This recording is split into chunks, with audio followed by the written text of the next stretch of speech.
Hello and welcome back to my channel, and today we are making a new recipe. A dessert that I've seen on my feed for a while now. It's called the Fonkie.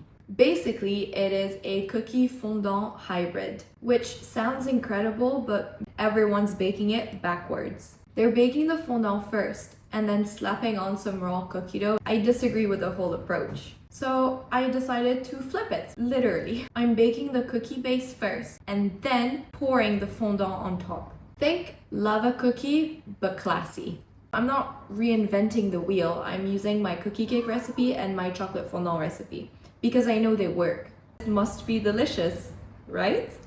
Let's get baking. For this recipe, I highly recommend using a 20 centimeter springform pan. It's the one with the removable bottom. It's gonna make your life so much easier once you need to take the cake out. We're starting with the cookie base. Make sure that your oven is preheated to 180 degrees. This is my go-to cookie recipe. It's the one I've actually shared on this channel before. It's super simple, super straightforward, and it can all be made in one bowl. It's got that soft center, but the crunchy and golden edges that we all know and love in a cookie. And the ingredients are super simple. However, since you don't want the cookie to be too overpowering, I'm tweaking the recipe slightly. For this recipe, you'll need 60 grams of softened butter.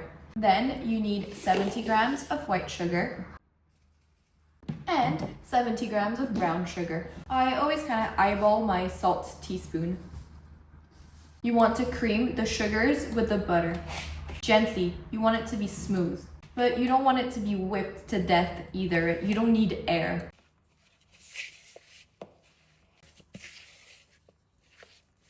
And now that everything's really well combined, you just need to add 1 egg.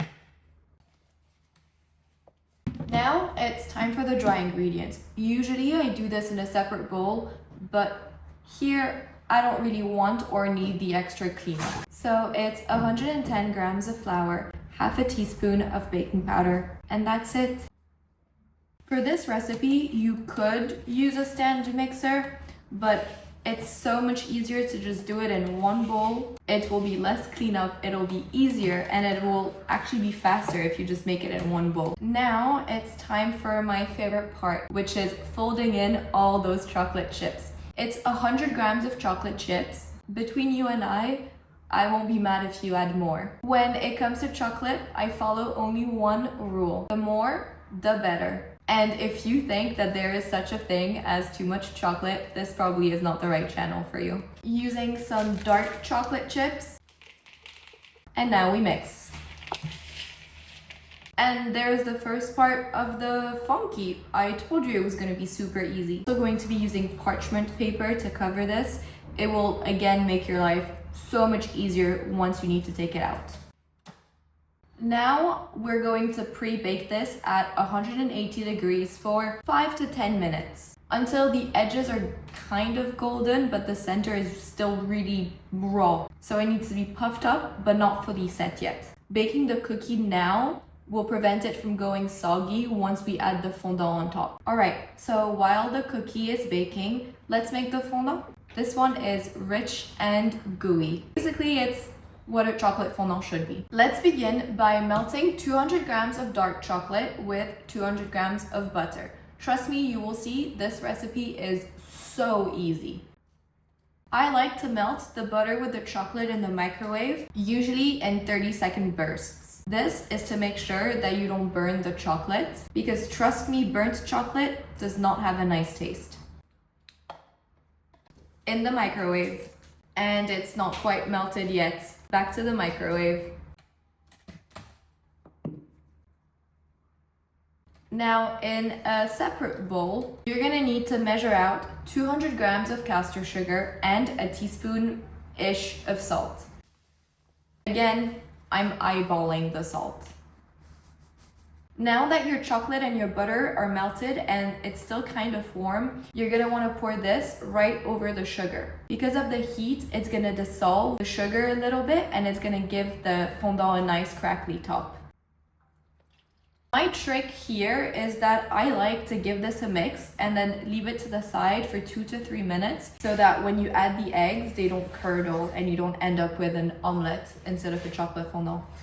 While that cools, I'm gonna go check on the cookie base. It's finished and it's out of the oven. This is my absolute favorite chocolate fondant recipe. It's so easy, it's so straightforward, and it never misses. And now all you need to do is add 5 eggs. Make sure that you do this one at a time and that after each, you really mix thoroughly to make sure that every single one is incorporated. At first, it might look weird. It won't look like you expect it to, but once you add that last egg, it'll look like magic.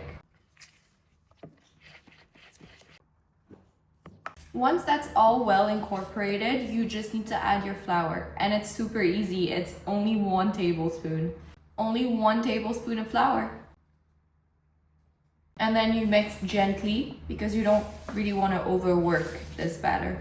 So the cookie base is now out of the oven and it's ready for the fondant to be poured on top. So if you hadn't pre-baked this, you would have ended up with a cookie chocolate flavored soup.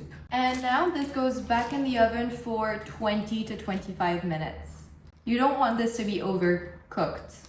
It's the whole point of a fondant. You want the edges to be just set, but the middle to still be super jiggly. I will see you in 25 minutes.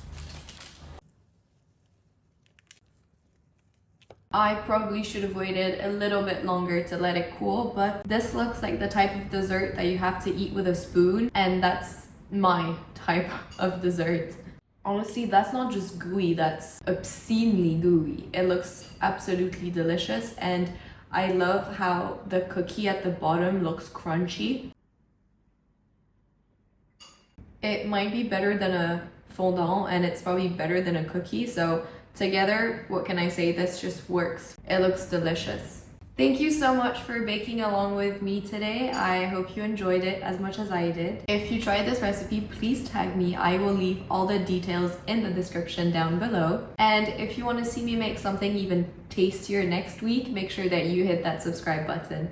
Thank you so much for watching, and I will see you next time.